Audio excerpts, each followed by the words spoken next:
Pois nada, moi boa noite a todas e a todos, benvidas e benvidos a este luns 30 de outubro, no cual vamos a iniciar os luns no Ateneo na sección de Ciencia, Tecnoloxía e Medio Ambiente. Realmente non se me ocurre unha mellor maneira que empezar que esta ponencia que temos hoxe aquí. Mais que nada, porque cando eu pensaba en como introducir esta ponencia, iba a comenzar con teño unha mala nova e unha boa nova, pero realmente non me pareceu a mellor maneira de empezar. E gustaríame indicarvos un dato obxectivo e despois veñen as boas novas. O dato obxectivo é que máis do 50% da poboación en España vai a sufrir algún proceso oncolóxico ao longo da súa vida. Isto é un feito e ante el hai que desdramatizar e poñerse a traballar para mellorar a calidade de vida. Neste sentido, a boa nova é a que hoxe vimos a presentar aquí. Hoxe vimos a presentar o primeiro centro de protonterapia que hai na sanidade pública española, en todo o territorio nacional. Previsiblemente, creo, Antonio, que é así. O primeiro que me gustaría destacar é que fagamos unha reflexión de o tesouro que temos aí arriba na choupana que se chama Hospital Clínico Universitario, o cual é referente nacional en moitísimos temas, pero tamén en oncoloxía. Entón, nese sentido, este centro de aquí de Galicia vai a ser o centro de referencia non só para Galicia, vai a ser para Galicia, para Asturias, para unha parte de Castela e León e incluso tamén para o norte de Portugal. O sea que nese sentido podemos estar moi orgullosos e podemos estar moi seguros de que estamos á vanguarda na sanidade en oncoloxía. Ademais, temos aquí hoxe a Antonio Gómez Caamaño, que é o xefe de servicio de radioloxía oncoloxía radioterápica do Hospital Clínico Universitario, eso na súa faceta, digamos, máis de xestión, pero tamén é profesor asociado na Universidade de Santiago de Compostela. Tamén na súa faceta investigadora, investiga en cancros tanto de pulmón como tamén en radioxenómica, e é o presidente da Sociedade Española de Oncoloxía Radioterápica. Entón, dáme a impresión de que con este currículum nadie mellor que a él para presentarnos esta tecnoloxía. Bueno, sin máis dilación, paso a palabra a Antonio, agradecendo que este hoxe aquí, pero xa non só para transmitirnos o seu coñecemento, sino tamén como usuario do Servicio Galego de Saúde. Moitas gracias polo voso ímpetu a hora de traer a tecnoloxía de vanguardia a Galicia. Entón, bueno, Antonio, moitas gracias e todo teu. Muchas gracias, Álvaro. Muchas gracias al Ateneo por la invitación. Para mí es un placer estar hoy aquí para poder hacer proselitismo de mi especialidad. También muchísimas gracias a todos vosotros por vuestra presencia. Pido perdón de antemano porque seguro que se me va a escapar algún palabrejo. Y alguna diapositiva a lo mejor también es un poco farragosa. Pero bueno, yo creo que lo importante es lo que voy a decir y no lo que va a estar ahí. ¿Vale? Voy a hablar de protonterapia en el tratamiento del cáncer. 3 consideraciones al respecto. Primera, la protonterapia es radioterapia, específicamente radioterapia externa. Segundo, la protonterapia es una forma singular de radioterapia, que presenta una ventaja en términos de distribución de la dosis de radiación, con las implicaciones clínicas que esto puede tener sobre el control de la enfermedad y sobre el efecto de la radiación sobre los tejidos sanos. Y tercero, la protonterapia se enmarca, junto con otras técnicas de radiación, dentro de lo que hoy se conoce como radioterapia de precisión, radioterapia personalizada o radioterapia exacta precisa. Estos son mis conflictos de interés. No tengo ningún conflicto profesional, pero sí lo tengo de especialidad. No sé si hay muchos médicos en la sala. Soy oncólogo radioterápico, trabajo con radiación ionizante y por tanto tengo un sesgo inherente a mi campo de conocimiento. Todos los médicos lo tienen. No todos los médicos están dispuestos a reconocerlo. En un mundo de la medicina muchas veces dominado por lo que es la soberbia y por la vanidad, no hay nada más innovador que dudar de lo que uno hace. Y sobre todo, dudar de lo que uno cree que hace bien. La duda es lo que hace avanzar el conocimiento. Dicho esto, este es el contenido de la charla, 4 bloques, en las cuales voy a intentar responder a una serie de preguntas. Escenario. ¿Por qué la oncología radioterápica es importante hoy en el abordaje del cáncer? Evolución. Para comprender el valor de la protonterapia es necesario saber de dónde venimos y cómo hemos llegado hasta aquí. Tercero, revolución de irrupción. ¿Dónde estamos y hacia dónde vamos? Y por último, lo que yo llamo la proton-oportunidad. ¿De acuerdo? ¿Qué supone la implementación de la protonterapia? ¿Qué impacto tiene en los pacientes? Y por último, ¿cómo se va a implementar? Muy bien. ¿Por qué somos importantes? Pues por múltiples razones. En primer lugar, porque trabajamos en cáncer. Una enfermedad, como todos sabéis, especialmente relevante por su elevada incidencia, por su elevada prevalencia y por su elevada morbimortalidad. Su impacto sociosanitario es abrumador, ya se ha dicho aquí antes, pero no solo en términos de vidas humanas, sino también de planificación y gestión de los sistemas de salud, debido al elevado consumo de recursos asistenciales que implica el diagnóstico y el tratamiento del cáncer. En segundo lugar, porque trabajamos en cáncer junto a otros. ¿Vale? En la actualidad es inconcebible la práctica de la oncología fuera de un marco de transversalidad, de interdisciplinaridad. El cuidado oncológico es una cadena a día de hoy, con eslabones, todos importantes. Si uno se rompe o funciona mal, el resultado será un cuidado oncológico subóptimo. En tercer lugar, porque trabajamos mucho. Se calcula que alrededor del 60-70% de los pacientes con cáncer van a recibir radioterapia en algún momento de la evolución de su enfermedad. Y si vemos las tasas de utilización de radioterapia en función de criterios de medicina basada en la evidencia, esta tasa de uso óptimo es muy elevada en las patologías tumorales más prevalentes: cáncer de mama, cáncer de próstata, cáncer de pulmón. Aparte de trabajar mucho, trabajamos bien. 1 de cada 2 pacientes supervivientes del cáncer han recibido radioterapia. También controlamos los síntomas de la enfermedad con radioterapia paliativa y ayudamos a preservar órganos. Permitimos que las mujeres conserven sus mamas, que los pacientes con cáncer de vejiga conserven sus vejigas y los pacientes con cáncer de recto ano conserven su recto y ano, con todas las implicaciones en la calidad de vida que esto supone. Pero aparte de trabajar mucho y trabajar bien, trabajamos muy barato. Solo el 5% del gasto oncológico se invierte en radioterapia. 2 datos. 1 año de vida ganado con radioterapia, esto se mide a día de hoy económicamente, cuesta 6.000 euros. 1 año de vida ganado con los nuevos fármacos oncológicos cuesta casi 300.000 euros. Vemos que es diferente. ¿De acuerdo? Pues eso, trabajamos mucho, bien y muy barato. Por eso somos importantes.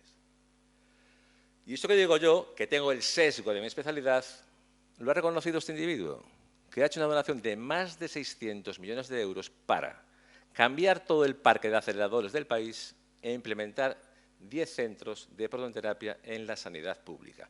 Y Amancio Ortega será muchas cosas, pero tonto no es. Muy bien, ¿de dónde venimos? Muy fácil. Toda la filosofía de la radioterapia, desde su nacimiento como especialidad médica, hace más ya de 100 años, ha sido la búsqueda de 2 principios. Primero, dosis máximas, altísimas en el tumor. Y segundo, dosis muy bajas en todos los tejidos sanos que hay alrededor. Y toda la historia de la radioterapia ha sido buscar este paradigma de dosis máximas versus dosis mínimas. En este camino nos hemos apoyado en otras disciplinas amigas, la radiología, la radiofísica, el radiodiagnóstico, pero ha sido simplemente el desarrollo tecnológico, la ingeniería, el que ha permitido el desplazamiento de la radioterapia desde un papel pues, generalmente paliativo a un papel potencialmente curativo en múltiples patologías tumorales y en múltiples estadios de la enfermedad. ¿Qué pasa? Que ese paradigma clásico ya no sirve. Lo de dosis máxima versus dosis mínima. Tiene que evolucionar. Y está evolucionando hacia un paradigma basado en la dosis adecuada, que no tiene que ser por la máxima, en la localización adecuada, esto a día de hoy lo hemos conseguido, y lo que es más importante, en el paciente adecuado. Muy bien. Para un oncólogo radioterápico, el cáncer, desde una perspectiva física, puramente física, representa 3 problemas. Primero, los tumores, si quieres tratarlos con radiación, tienes que verlos. Segundo, los tumores se localizan en diferentes tejidos, en diferentes órganos, que tienen una determinada sensibilidad a la acción de la radiación ionizante. Y tercero, los tumores se mueven.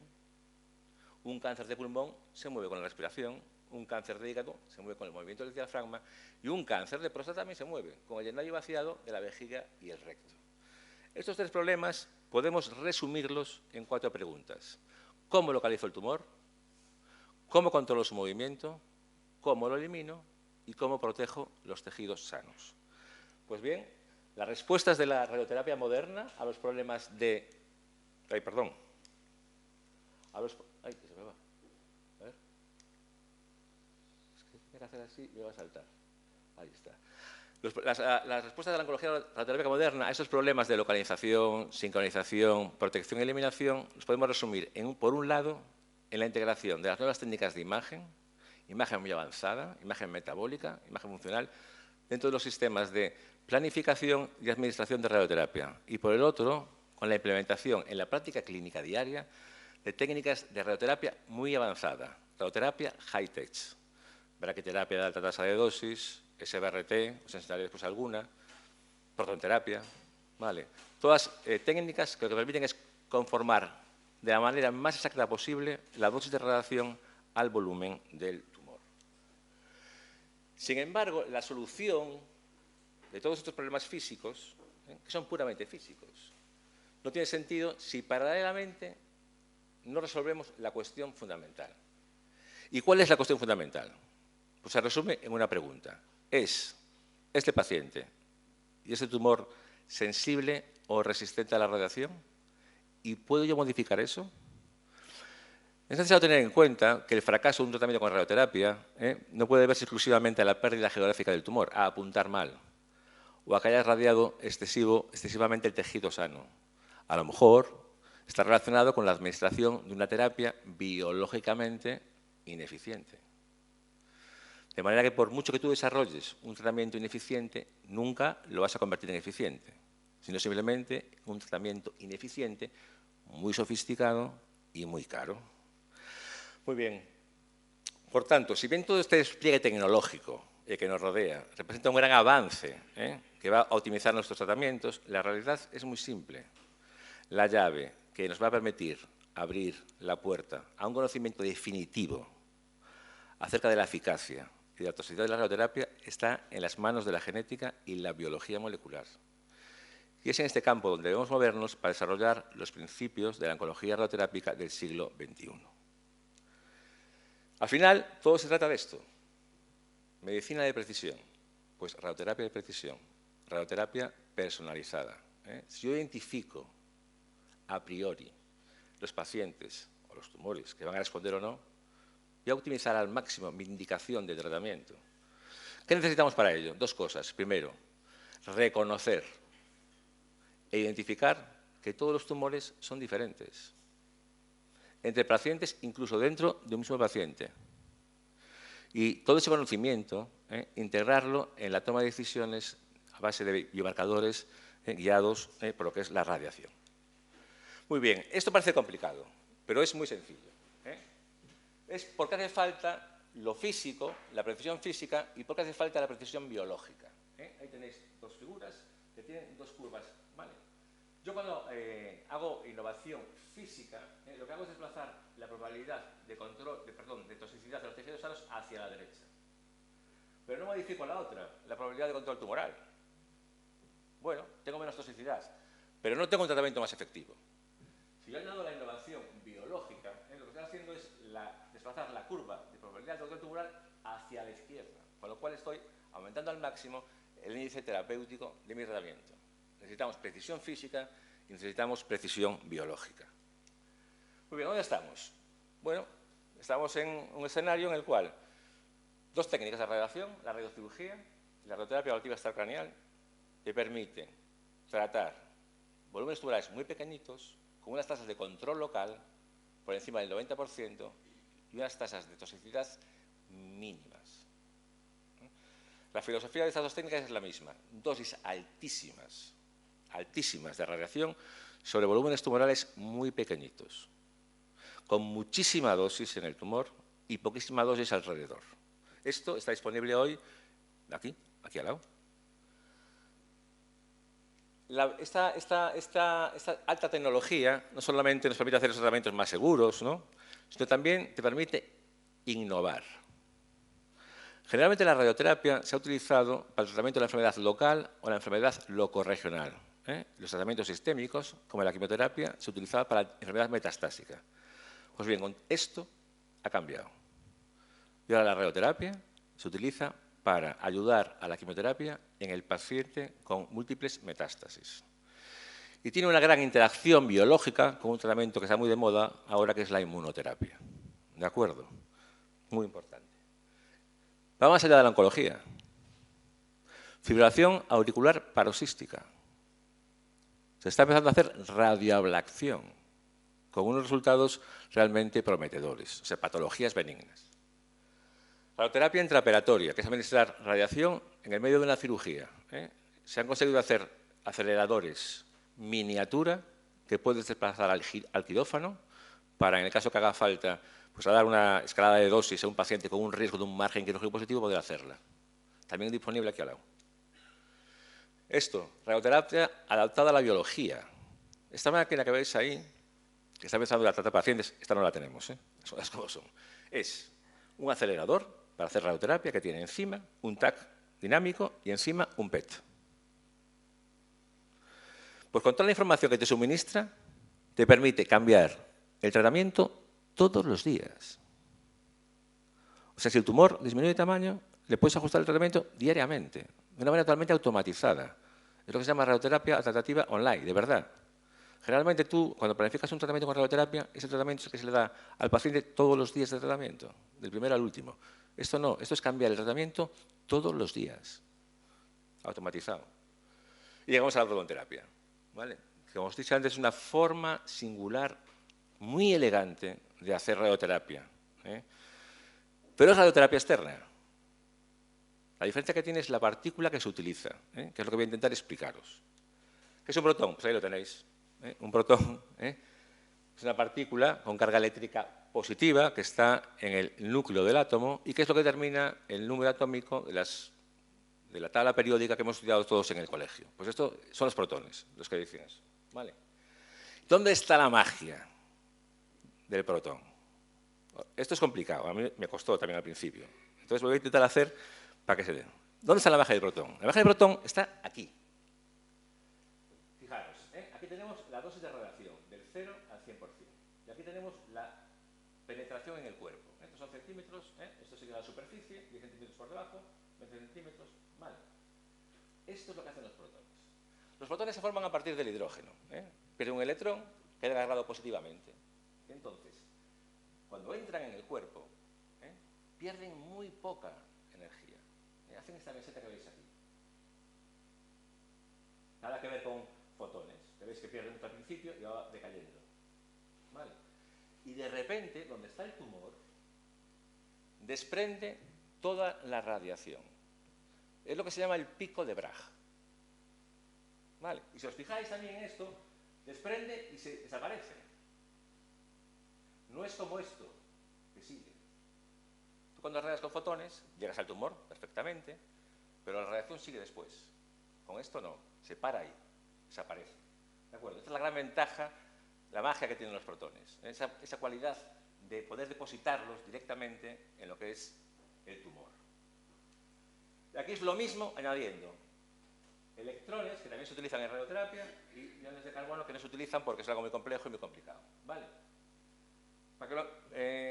Esto va a ser un ejemplo que se lo vais a entender perfectamente. Imaginaos que la radiación que sale del acelerador, el que sea, son bolsitas que tienen dentro energía. Bolsitas. Salen de la cabeza del acelerador y se dirigen hacia el tumor. Si yo trato con electrones, cuando estas bolsitas llegan a la superficie, desprenden ahí la mayor parte de la radiación. ¿Vale? Con fotones, cuando llegan a la superficie, se resquebrajan. Y a medida que van penetrando en el cuerpo hacia el tumor, van perdiendo radiación. Los protones no. Los protones entran y explotan en el tumor. Es la diferencia que hay entre las tres partículas. Es mucho más inteligente el protón. Y aquí está el resultado en pacientes. Esto que veis aquí es como un mapa de isobaras, solo que con dosis de radiación. La zona rojita, la que está más radiada y alrededor va difiriendo la dosis. Es un tratamiento con protonterapia. Es un tratamiento con fotones. Ves aquí también se radia muy bien, pero de todo esto,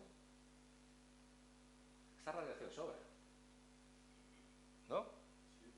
Sobra. Y este es el ejemplo ya máximo. que es el tratamiento de niños. Este es un paciente con un medulloblastoma, que es un tumor pediátrico bastante frecuente, ¿vale?, en el cual tienes que hacer radioterapia de todo el sistema nervioso central, cerebro y médula espinal. Aquí tenéis cómo queda el tratamiento con fotones. Veis colorines por todos los lados. La luz se concentra aquí, pero aquí hay una radiación. Pero mirad esto. Aquí no hay nada, cero. Cero. Por eso los protones son mágicos fundamentalmente para tratar niños, que son organismos en crecimiento, y cuando menos radiación reciban, mejor. Por tanto, nos permiten, por un lado, precisión física, que lo estamos buscando, y precisión biológica. Las conformaciones de dosis son óptimas con protonterapia. Se ajustan muy bien a lo que es la zona que quiere radiar. Y por otro lado, tienen una alta transferencia lineal de energía. Son como más tumoricidas, para entendernos. Consecuencia, aumento del control local, que es lo que se pretende con un tratamiento con radiación, y disminuir los efectos secundarios. ¿Esto es así realmente? Sí. Ejemplos. Esto es simplemente ejemplos. Cáncer de hígado. Se ha comparado un tratamiento muy frecuente, que es la quimioembolización, con la protonterapia. Pues bien, con la protonterapia es superior en términos de control local y en términos de supervivencia libre de progresión. Es mucho menos tóxica y es más barata. Es una tecnología cara, pero en este caso es más barata. La Universidad de Pensilvania es el centro de protonterapia que trata más pacientes, porque tiene 4 máquinas. ¿De acuerdo? Pues estos son cerca de 1.500 y ha comparado pacientes tratados con fotones y pacientes tratados con protones. Tratamientos agresivos, de enfermedad locorregional avanzada, tratados con una combinación de radioterapia y quimioterapia. Pues ahí lo veis, la toxicidad es claramente inferior, la estratificación es claramente inferior y el estado general se conserva más después de un tratamiento con protones que con fotones en este tipo de pacientes. Esto que es muy importante para la población, que es el riesgo de tumores. Todo el mundo tiene miedo a la radiación porque puede tener un tumor después. ¿Vale? En general, ya os digo, el riesgo de radiación, de segundo tumores producidos por la radioterapia es muy bajo. La gente cree que no, pero es bajísimo. Por poner un ejemplo, cáncer de próstata se puede curar de 2 maneras. El cáncer de próstata, la mayoría se cura, pero se puede curar con 2 maneras, con radioterapia, ya sea radioterapia externa o braquiterapia, o bien con cirugía. Entonces tenemos ahí un debate siempre con los urólogos, este paciente para radioterapia, este para cirugía, bueno, cosas de los hospitales, que está bien, y pasa en todo el mundo. Entonces un argumento que utilizaban mucho ellos era, pues que los radias tienen un riesgo de tener un tumor después, y no sé qué tal. Bueno, el debate se acabó cuando, más se publicó, el riesgo de morirse de un tumor radioinducido es inferior al riesgo de morirse en una anestesia, en una prostatectomía radical. Entonces, estos son datos que hay que saberlos cuando tienes que discutir. Muy bien, números. Esto ya es más importante. En el mundo, a día de hoy, hay 130 centros activos, tratando pacientes, ¿vale? La mayoría en Estados Unidos y solamente 2 en España, que pertenecen a la sanidad privada. Clínica Universitaria de Navarra y Quirón, los 2 en Madrid. Centros en construcción en el mundo, 38 en este momento. ¿Vale? Centros en planificación, 29. 11 de ellos en España. ¿Vale? Pacientes tratados, 312.000, 1.000 en España ya. Pacientes evaluados, 30.000, o sea, pacientes cuyos resultados se han publicado en estudios. Y por último, ensayos clínicos, 484. Evaluando el papel de la protonterapia en diferentes patologías tumorales. Disponibilidad mínima. Hay centros de protonterapia donde veis puntos rojos. ¿Vale? No hay centros ni en Centroamérica ni en Sudamérica, ni en África, ni en Oriente. En Asia solamente en Corea y Japón. Y tampoco hay en Oceanía.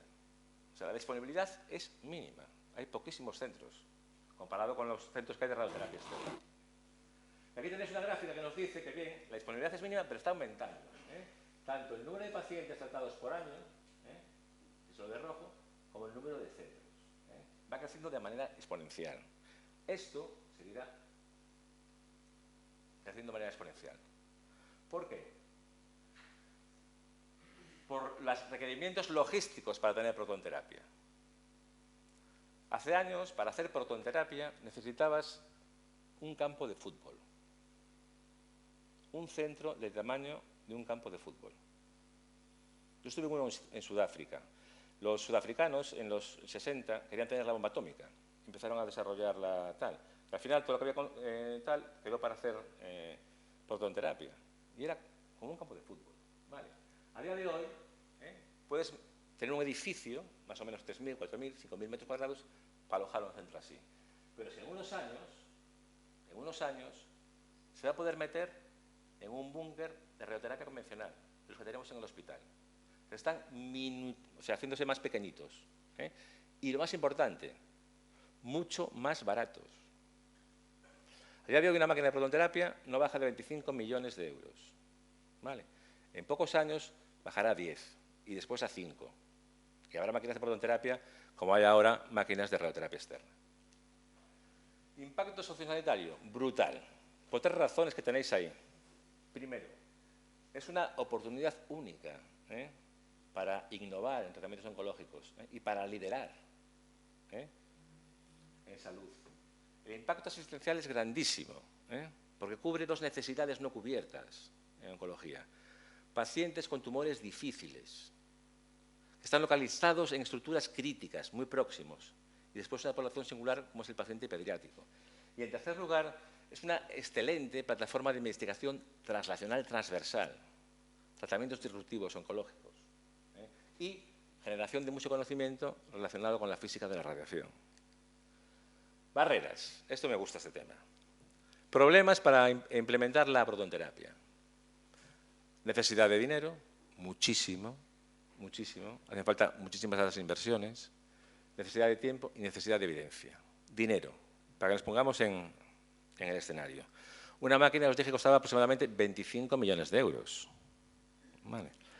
Pero es que el sitio que la tiene con el equipo complementario se nos va a 40-50 millones de euros, a mayores. Pero si lo sumamos el mantenimiento suele ser el 5 o 10% de la inversión inicial. Y ahora súmale gastos de personal y consumo eléctrico, que suele ser el doble del mantenimiento. Muchísimo dinero. Necesidad de tiempo. Construir un edificio de protonterapia lleva mucho tiempo. Y poner en marcha una máquina de protonterapia lleva mucho tiempo. No es una cosa que puedes hacer de un día para otro. Cálculos optimistas en esta comunidad. Empezar la obra a finales de noviembre, antes de final de año. 1 año de construcción del edificio, con todo el impacto que va a tener eso en el entorno del hospital. Transporte, bueno, aparcamiento, todo eso. 1 año para meter la máquina y ponerla a funcionar, calibrarla, certificarla, validarla. O sea, en el escenario más optimista serían 2 años. Atención, esto es gestión pública, que todavía es más lenta que la otra. De manera que calcular que hasta el año, en mi opinión, finales de 2025, principios de 2026, es imposible que se trate un paciente con protonterapia en el centro de aquí. Y somos los que vamos más avanzados, de largo, de largo. Barreras. Pero la principal barrera es administrativa, es política, y así lo voy a decir.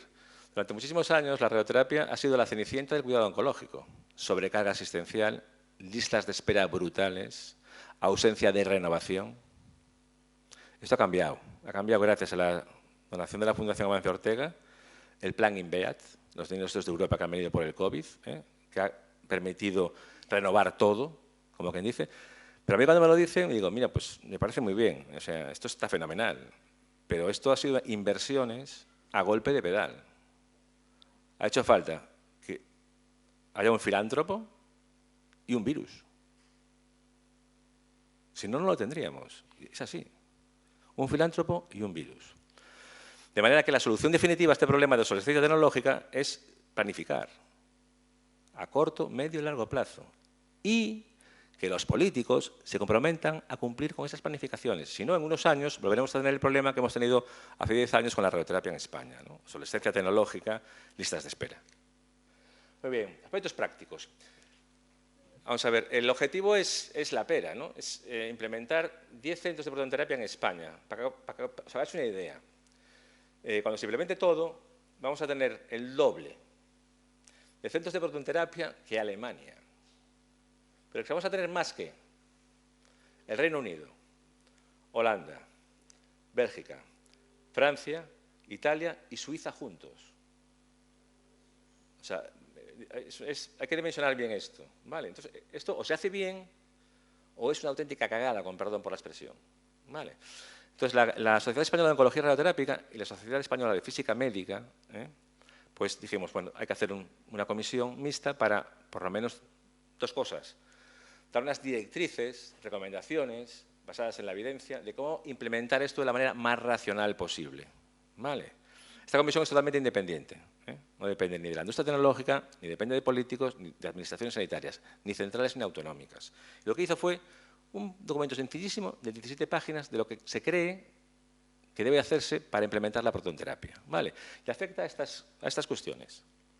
Instalación, recursos materiales. ¿Vale? Hemos dicho ya que es muy caro. Recursos humanos. Indicaciones. ¿Qué pacientes son los que más se benefician a día de hoy de un tratamiento con protonterapia? La protonterapia no puede ser para todo el mundo, a día de hoy. Habrá que priorizar los pacientes que más se van a beneficiar de esos tratamientos. La información y el Registro Nacional de Protonterapia, si vas a tener varios centros en España, lo lógico es compartir la información en esos centros, hacer un registro, ver qué pasa con esos pacientes. Es dificilísimo generar evidencia con protonterapia. ¿Por qué? Porque es muy poco disponible. Y aparte, generar evidencia con tecnología, no solo de radiación, sino de cualquier cosa, es realmente complicado. La radioterapia es un tratamiento local, loco-regional. Su efecto tiene que ser evaluado a largo plazo, años después del tratamiento. ¿Qué control local tengo? ¿Qué toxicidad tengo? Y cuando tú has probado qué pasa con una determinada tecnología, es que hay otra. Es el ciclo de vida de la tecnología.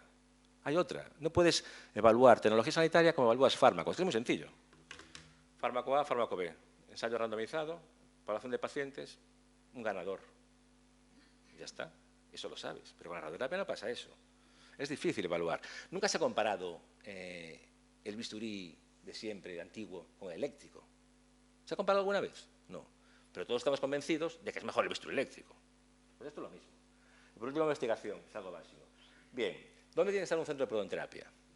Pues, en mi opinión, donde se cumplen estas dos condiciones. Un entorno asistencial de excelencia. ¿Por qué? Porque necesitas estar en la vanguardia del conocimiento para este tipo de cosas. Y necesitas mucho soporte de muchos servicios especializados. Por ejemplo, tú para un centro de protonterapia, que va a tratar fundamentalmente niños o muchos niños, necesitas pues, oncología pediátrica, cirugía pediátrica, anestesia para poder hacer los tratamientos, muchas cosas.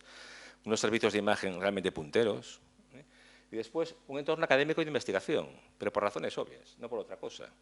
Tienes que hacer investigación básica, translacional, clínica. Y aparte, la investigación que puedes hacer con protonterapia trasciende a lo que es la medicina. Hablamos de biología, hablamos de física, hablamos de ingeniería. ¿De acuerdo? Es una cosa muy importante. Instalación. No sé si se verá bien. Esto es un centro de protonterapia. Vale, os digo, para que lo veáis. Aquí se generan lo que son los... Aquí de aquí, ¿vale? Este inyector. Ahí es donde se fabrican los protones, a partir del agua. Vale, esos protones se aceleran, ¿vale? Y vienen aquí, esto lo veis aquí. Es el ciclotrón. Estos son 4 imanes. Estos imanes lo que hacen es cogen esos protones que vienen a una velocidad bajita y empiezan a acelerarlos. Y cuando está más o menos al 60% de la velocidad de la luz, ¡pumba!, los lanzan al haz. Y aquí, en el gantry, aquí sería el paciente, en el gantry es donde ese haz pues, se modifica y se adapta a lo que es las necesidades del paciente. ¿De acuerdo? Es esto, simplemente. Aquí tenéis los imanes. ¿Vale? Esto es lo que genera los protones. Corriendo por aquí como locos, cada vez más rápido. Y esto es el gantry. Es una brutalidad. Una brutalidad. Todo esto es grandísimo, para después un cabezal que es mínimo. Esta es la máquina que habrá en Santiago. ¿Vale? Aquí está el paciente, la radiación sale por ahí. Esta es una mesa articulada. Pues para que esto gire alrededor, hace falta todo lo que vimos antes. Esto. Esto es lo que hace girar eso. Y para que os hagáis una idea general, esto es un bus de 2 pisos, de un piso, ¿vale? Comparado con lo que es el gantry. Ya quitamos todo lo que hace falta construir a día de hoy edificios para meter todo esto. Aquí tenéis el borrador de lo que será la planta baja del centro de protonterapia que va a estar al lado del Hospital Clínico Universitario. ¿Vale? Peculiaridades que tiene. Tendrá también una planta superior, pero bueno, está aquí donde se va a hacer los tratamientos. Tiene 2 búnkeres con capacidad para tener otro, un tercero. Eso está muy bien pensado, porque es pensar en el futuro. No hacer una construcción que después te impida tener más máquinas de protones. Vale. Mucho es exterior, lo cual es de mucho valor, porque generalmente los centros de radioterapia están en las partes bajas de los hospitales. En esto es peculiar, porque sí que tiene mucha luz, pero no es lo habitual. ¿Vale? Y es bueno tener luz. Es bueno que en la zona de consulta se da luz, es bueno que donde los pacientes se da luz. ¿Vale? Tienen unos circuitos de pacientes perfectamente separados, pacientes de tratamiento, pacientes de consulta, adultos, niños. Son dos cosas diferentes. Bueno, yo creo que va a quedar un edificio chulo. Recursos humanos. Esto es fundamental, porque nos pasamos todo el día hablando de tecnología, pero es que las máquinas las hacen las personas. Y las máquinas son los que las personas hacen con ellas. De nada te vale tener un Ferrari si no sabes conducir. Por tanto, estos centros tienen que tener una buena dotación de recursos humanos. Gente que esté además preparada y gente que esté formada. ¿Cuántos? Pues vamos a ver. Más o menos una máquina de protones puede tratar entre 200 y 250 pacientes año. ¿Vale? Pero para lograr esa cifra de 250 años necesitas, digamos, una curva de aprendizaje de 2 años. No de repente metes 250 pacientes. No, vas poquito a poquito. Primero un paciente, después 2, después 3. ¿Vale? Requiere ingenieros que viven ahí, en el edificio, porque están mañana, tarde y noche cuidando esas máquinas. Ingenieros dedicados exclusivamente a estar allí. Yo estuve esta semana pasada en el Centro de Protonterapia de Madrid, en el de la CUM, y los ingenieros estaban en los tratamientos. Y yo me quedé flipado, con perdón. Están allí. Físicos, muchísimos, porque realmente son los que diseñan los tratamientos de protones. Son fundamentales. Son los que tienen que encargar de que toda esta máquina haga lo que tiene que hacer. Lo que está en un papel es lo que tiene que hacer. Ellos son los responsables de eso, del control de calidad de todo eso. Algo que trasciende lo que es la ingeniería. Tienes que tener también dosimetristas, técnicos de radioterapia especializados en hacer planes de radiación. Tienes que tener radiofísicos, ya dije antes, tienes que tener médicos. Para un centro, yo creo que para empezar 4 o 5 está bien. ¿Y qué tipo de especialistas tienen que ser? Pues especialistas que trabajen en patologías que a día de hoy son muy subsidiarias de protonterapia. Por ejemplo, una persona que se dedica a niños, que hace radioterapia pediátrica, es una persona que tiene que estar en el centro de protonterapia. Por razones obvias. Porque ya digo, la protonterapia es radioterapia externa. Y nuestro trabajo es muy parecido al que hacemos hoy. Es saber la indicación y saber lo que hay que radiar y lo que no hay que radiar. Todo el proceso de distribución dosimétrica y tal es una cuestión física, no es una cuestión médica, no es una cuestión clínica. ¿Vale? Ya digo, entre 4 y 5. A día de hoy no hay, por lo menos, un plan de formación establecido. Porque esto además se ha negociado mal. Cuando se negoció toda esta compra esta, que la llevó toda una empresa, que es IVA, no se puso unos criterios de formación muy estrictos. Y esto ha quedado en manos de las consejerías de salud. Con todo lo que implica. Con todo lo que implica. ¿Se imaginan ustedes la Consejería de Salud enviando a 2 personas a Pensilvania durante 3 meses?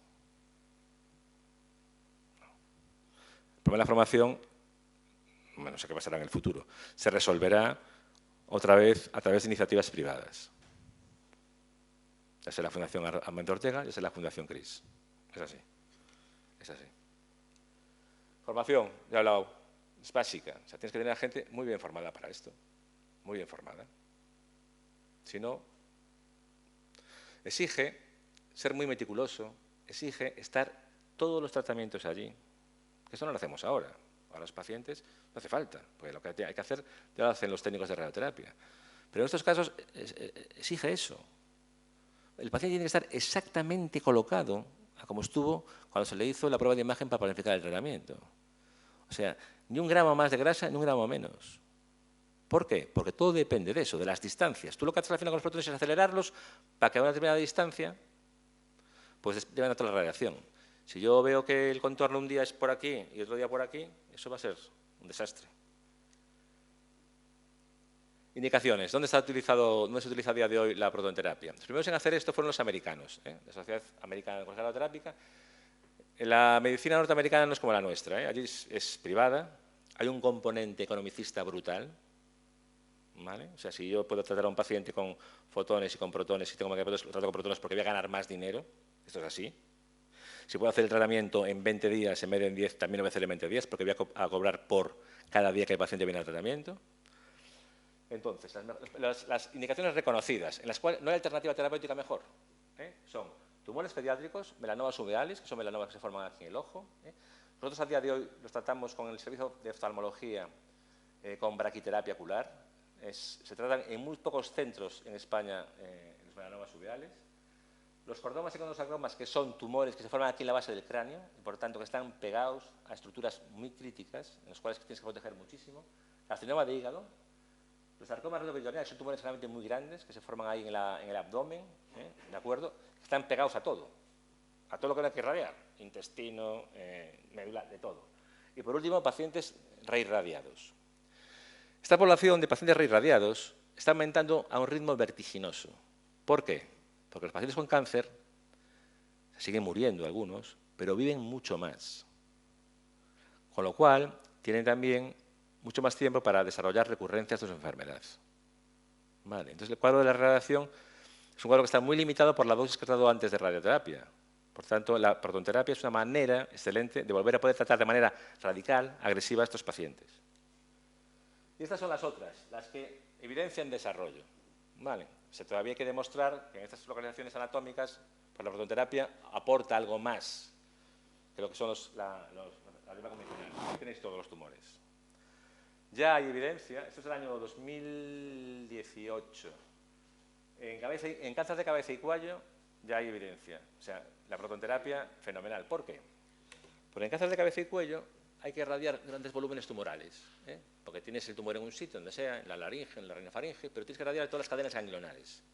Son cambios de radiación grandes, que encima van combinados con quimioterapia, con lo cual el riesgo de toxicidad es máximo. Pues con este tipo de técnica se permite conservar las glándulas salivares.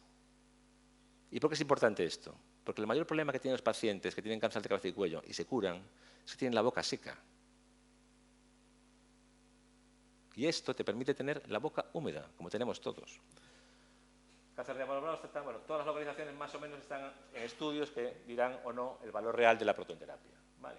Esto lo publicó la Sociedad Española de Oncología Radioterápica 2 años después, en el año 2020, justo cuando empezó el movimiento este de la protonterapia, no sé qué, no sé cuánto. Es lo mismo, añadiendo dos cosas. Son importantes. Tumores próximos a la médula espinal, ¿vale? Hay que protegerlas siempre. Y pacientes con síndromes genéticos de hipersensibilidad a la radiación. Esto es muy raro, pero los hay. Pacientes que les das un airiño, con perdón, de radioterapia y hacen unas toxicidades brutales. ¿De acuerdo? Los pacientes serían más susceptibles de radiarse con protones. Y esto es lo que hay. 30 de noviembre de 2020, la protonterapia entra en la cartera de servicios del Sistema Nacional de Salud. Se financia, como quien dice. Criterios, bueno, relativamente restrictivos, ¿no? Pacientes que van a ser tratados con intención curativa, pacientes con muy buen estado general, esperanza de vida prolongada, mayor de 5 años, por supuesto no puedes tener metástasis, y tienes que demostrar que este paciente va a quedar mejor con protones que con fotones. O sea, tienes que prepararlo, como dice, con fotones y después con protones y ver qué te queda mejor. ¿De acuerdo? Y quedaron estas indicaciones en adultos, muy parecidas también. Melanoma, condoma, los tumores de la base del cráneo y sarcomas primarios. Y en niños, un poquito más. ¿De acuerdo? Tumores cerebrales, tumores oculares, sarcomas de partes blandas y tumor de Ewing y neuroblastómago, que son tumores muy específicos de los niños abdominales. ¿Vale? El mecanismo al final varía por comunidades autónomas. Hay comunidades autónomas que tienen un comité, que son los que dan el placet para que ese paciente pueda ser trasladado. Y hay otras, por ejemplo la nuestra, que no tenemos un comité, que yo sepa. Nosotros lo que tenemos que hacer cuando queremos llevar, por ejemplo, a un niño a hacer protonterapia, el médico responsable hace un informe, yo como jefe de servicio le doy el placet, va a dirección, la dirección da el placet, va a atención al paciente y el paciente se va a tratar a Madrid, a donde sea. Esto va por comunidades autónomas, en cada sitio es diferente. Investigación, básico. Vamos a ver, tanto investigación preclínica como translacional, como clínica, experimental. Es lo que hace avanzar el mundo, la investigación. Dicen que si quieres evolucionar, lo que tienes que hacer es cambiar la respuesta a una pregunta. Pero si quieres revolucionar, lo que tienes que cambiar es esa pregunta. Pues la oncología radioterápica ha avanzado durante muchísimos años, cambiando la contestación a la pregunta ¿cómo hacer bien la radioterapia? Y ahora esta pregunta hay que sustituirla por ¿por qué funciona bien o mal la radioterapia? ¿De acuerdo? Y acabo. Conclusión primera. La implementación de la radioterapia en España es una oportunidad única, irrepetible, pero también es un reto inmensurable. Que salga mejor o peor va a depender de todos los actores, administraciones públicas, sociedades científicas y, por supuesto, la industria tecnológica que va a suministrar estas máquinas. Segundo, los grandes avances en mi especialidad vendrán a través de grandes redes de investigación translacional que van a coger, por un lado, datos clínicos y dosimétricos, y por otro lado, datos genéticos y moleculares. Y los van a combinar con bioestadística avanzada, inteligencia artificial. Tanto la imagen como la biología nos darán genotipos y fenotipos que van a guiarnos a la hora de administrar la dosis óptima a cada paciente, dosis óptima de radiación. Hablamos de precisión física, hablamos de precisión biológica, hablamos de radioterapia multidimensional, que será la radioterapia del futuro. Muchísimas gracias por vuestra atención y estoy aquí para lo que queráis.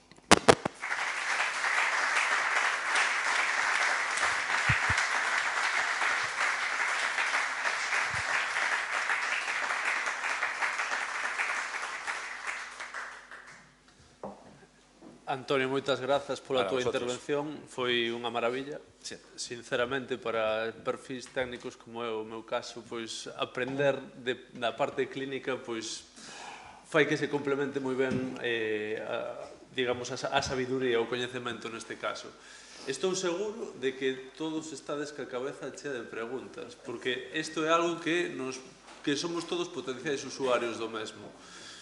Entón, cando queirades podemos levantar mans, eu serei o primeiro, se non vexo mans, pero animareivos a todos a que poidades intervir, porque seguro que está encantado Antonio de poder responder. Pancho, adelante. Ti mesmo. Bueno, pues, moitas gracias pola conferencia, me parece magnífica e, ademais, pois, que a hemos comprendido razonablemente ben.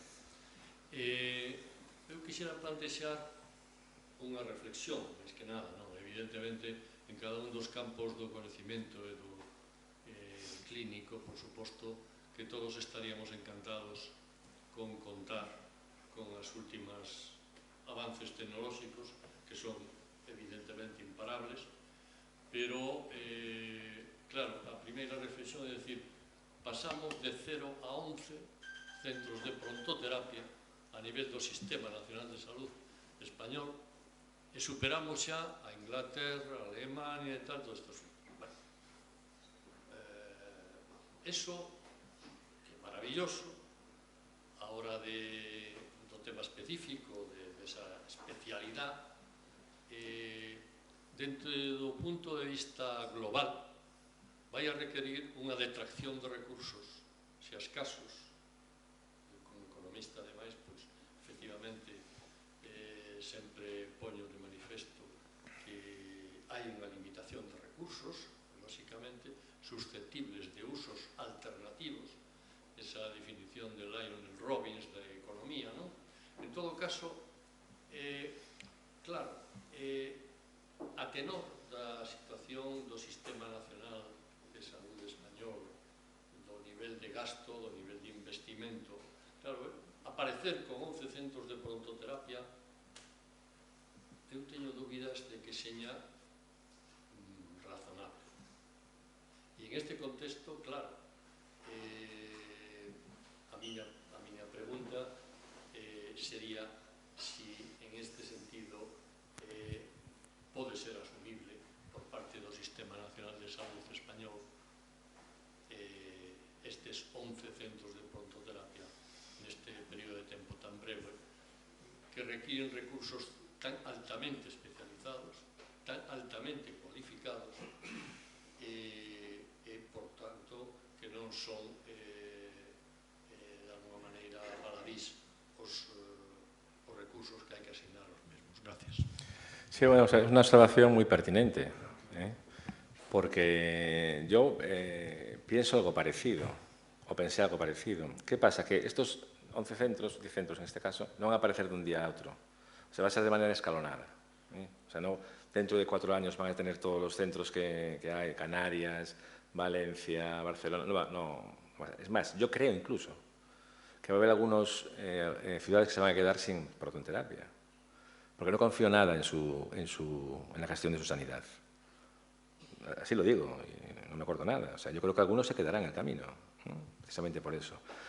Pero claro, cuando hablas del costo de oportunidad de las cosas, pues es verdad.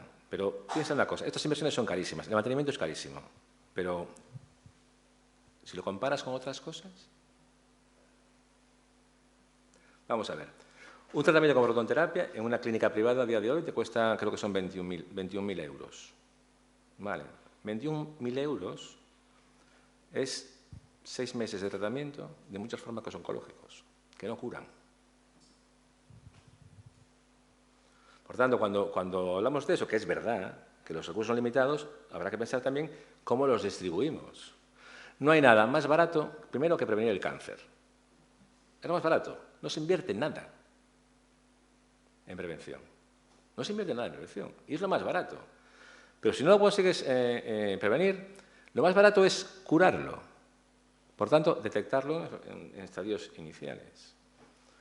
O sea, también donde hay que dejar... Vamos a ver, la cirugía, para quien no lo sepa, cura por sí sola la mitad de los pacientes con cáncer. La cirugía consume recursos porque implica estar hospitalizado, que es lo que más gasta. Pero, por ejemplo, se investiga poquísimo en cirugía. Poquísimo. Y es lo que más cura. Sí, es un dato de... No hay investigación. ¿Pero por qué? Porque no hay financiación. Porque hay cosas que tienen financiación porque tienen otro interés detrás, que está muy bien, yo no estoy ganando contra el empresa farmacéutica, muchísimo menos, que hacen un gran trabajo. Pero hay otras que no la tienen. Entonces, yo cuando se habla de dinero en oncología, digo yo, bien, muy bien, pero ¿dónde está el coste de oportunidad? Yo dejo de meter aquí, pero ¿dónde lo meto? Es lo que pienso. Sí, bueno, yo me sumo a la felicitación que te ha hecho Pancho con respecto a la conferencia, que ha clarificado la importancia que puede tener este centro y sobre todo que conozcamos un poco todo lo que estamos viendo a través de los medios de comunicación. Yo voy a ir a aspectos más prosaicos que lo que habéis planteado, que me parece un tema muy interesante el que planteó Pancho, pero voy a un tema más... Por ejemplo, a efectos de seguridad en el centro, no solamente del personal, sino de la vecindad, ¿qué medidas y qué aspectos se corresponden? Y luego una segunda pregunta está relacionada con la parte genética. Es decir, ¿hasta qué punto el conocimiento genético del paciente va a influir en el tratamiento tan puntual que vosotros vais a dar? Lo he visto ahí en base a la toxicidad que puede ser por esa circunstancia, pero mi pregunta es si hay algo más con respecto a ir, digamos, apuntando correctamente al tumor. O sea, en relación a la seguridad es máxima, absoluta. Siempre digo lo mismo, en los servicios de oncología radioterápica son los servicios más seguros de largo del hospital. ¿Por qué? Porque tienen la normativa más restrictiva. O sea, eso está súper regulado. No te hablo ya de un centro de protonterapia, ahí es que es... O sea, es unas normas estrictísimas de seguridad, ¿no? Creo que es una cosa que no hay ningún problema. No explotan los centros de protonterapia. No son centrales nucleares, ¿no?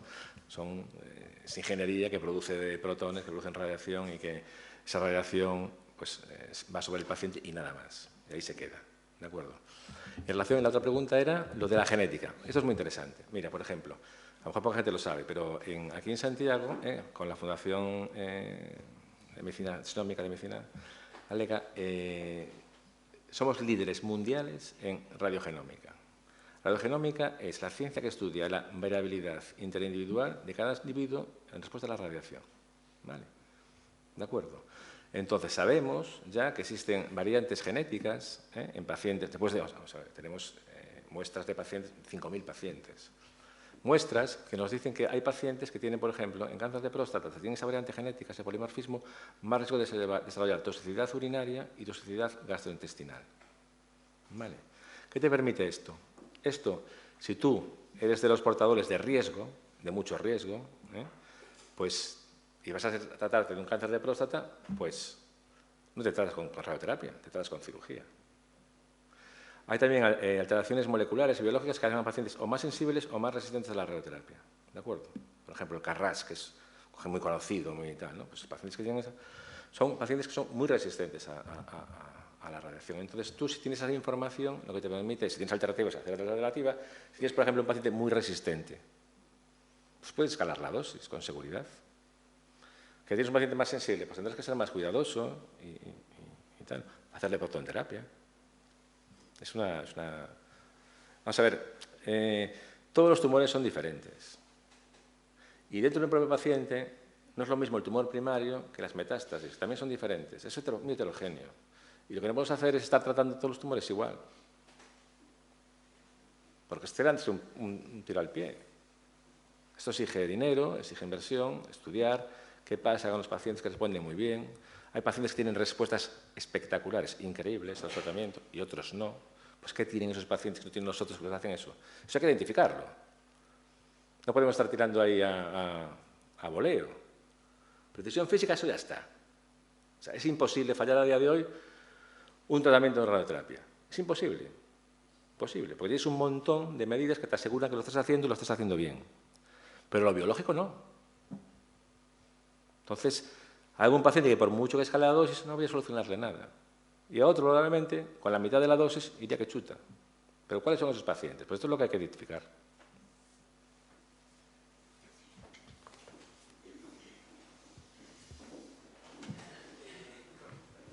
Tranche ahora o micro. Dado que estamos en Santiago e eu levo aquí moitos anos alrededor da universidade, a pregunta concreta é: están implicados ou houve reunións? Temos o Centro de Supercomputación, a medicina genómica Sí, o CIMUS, o CICUS, o CITIUS, ingeniería. A pregunta é: como contesta a universidade e as áreas científicas que o rodean e implícitamente os sergas, están todos a la una ou aquí cada un vai por libre? No, eso está muy bien, me gusta esta pregunta además. Eso desde el principio, ahí creo que se hizo bien, ¿no? Se intentó recoger, como digo yo, todas las sensibilidades, ¿no? Por supuesto está la universidad, está la Fundación de Investigación, o sea, es un proyecto, como digo, a gran escala. Y en general todo el mundo va a estar implicado. No se sabe todavía cómo se va a gestionar eso. Yo creo que no lo saben ni ellos. No se sabe si va a ser... Se sabe que va a ser el Centro de Prototerapia de Galicia, que va a ser para tratar a todos los pacientes gallegos y también a los que vengan pues, de los alrededores, incluido Portugal. Eso se sabe. Pero ¿cómo es la gestión? ¿De quién es ese centro? ¿Ese centro es del Hospital Clínico Universitario de Santiago? ¿Ese centro es de Galaria? ¿Ese centro es otra cosa? ¿Una fundación? ¿Fundación Centro de Prototerapia? Eso creo que todavía no se sabe. Todavía no se sabe. Y eso es importante, porque ese va a ser el encargado de la gestión de todo eso. En teoría, la donación, está escrito, exigía, obligaba que el centro de esa máquina de protones estuviese asociada a un servicio público de oncología radioterápica del Sistema Nacional de Salud. ¿Vale? Según ese principio, tendría que estar asociado al hospital. Pero parece que lo que se quiere hacer es otra cosa, que a mí me parece bien también, o sea, que sea un centro más, que todo el mundo se encuentre implicado. Aquí en Galicia tenemos la ventaja que todos los centros de radioterapia estamos conectados en red. ¿Vale? Yo, por ejemplo, un paciente de Lugo puede enviarnos aquí las imágenes para planificar un tratamiento, nosotros devolverlo y hacer el tratamiento como hemos hecho nosotros. ¿Vale? Estamos conectados en red. Yo puedo ver lo que hace en Lugo, luego puedo hacer lo que veo yo. Eso es perfecto, porque eso es una fuente de datos brutal. Y ahora con toda la inteligencia artificial de ahí se pueden quitar, bueno, es una mina, ¿no? Entonces,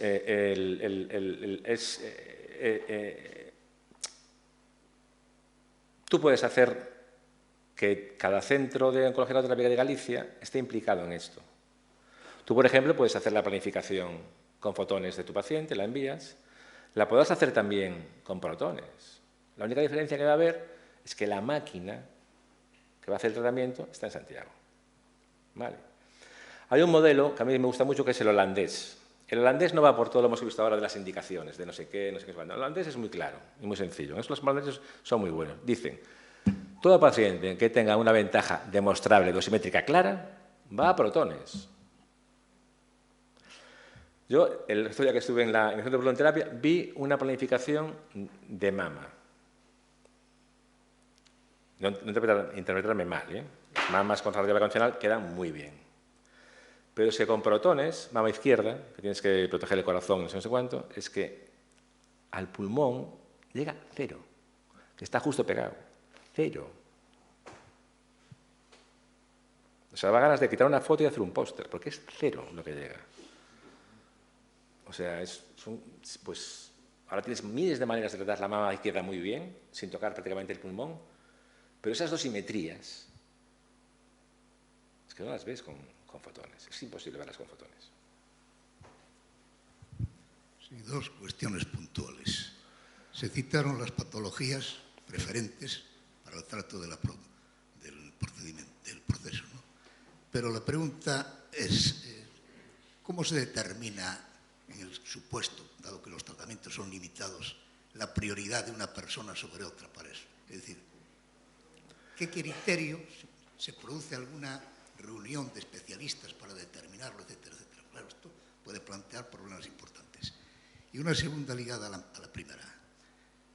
Dado que los centros son pocos, los pacientes seguramente serán muchos, incluso en otros países pudiera suceder que también por el hecho de la situación, en fin, europea, etcétera, etcétera, de otros países, pues que hubiera la necesidad de que de otros países se desplazasen a España pacientes extranjeros.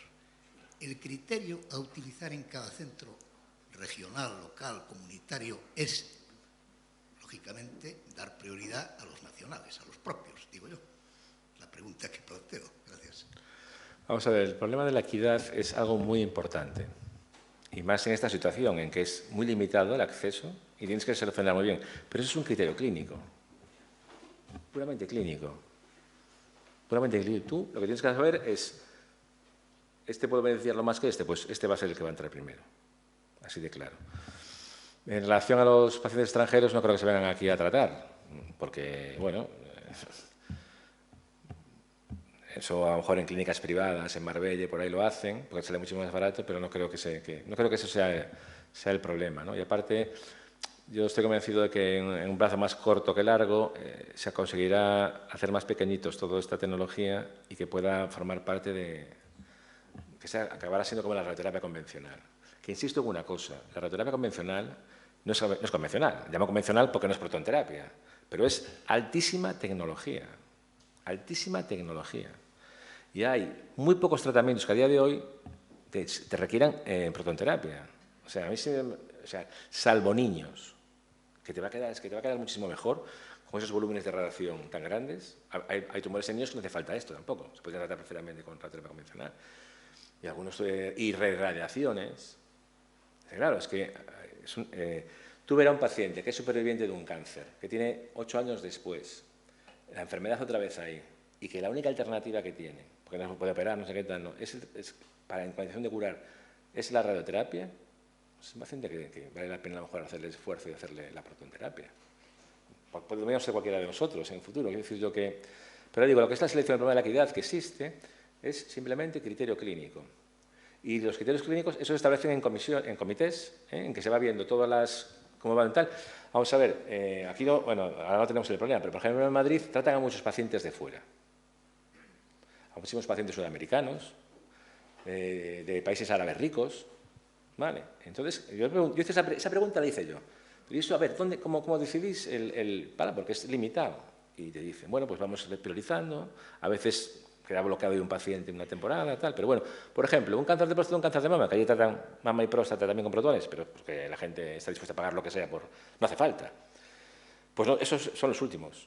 Eso está en una cola, que a lo mejor los tratan dentro de 6 meses, pero todo lo referente a niños, tumores que hacen falta de respuesta rápida, criterios clínicos, comisiones y ya está. Eso lo puedes normativizar. ¿no? Porque aparte queda la conciencia mucho más tranquila.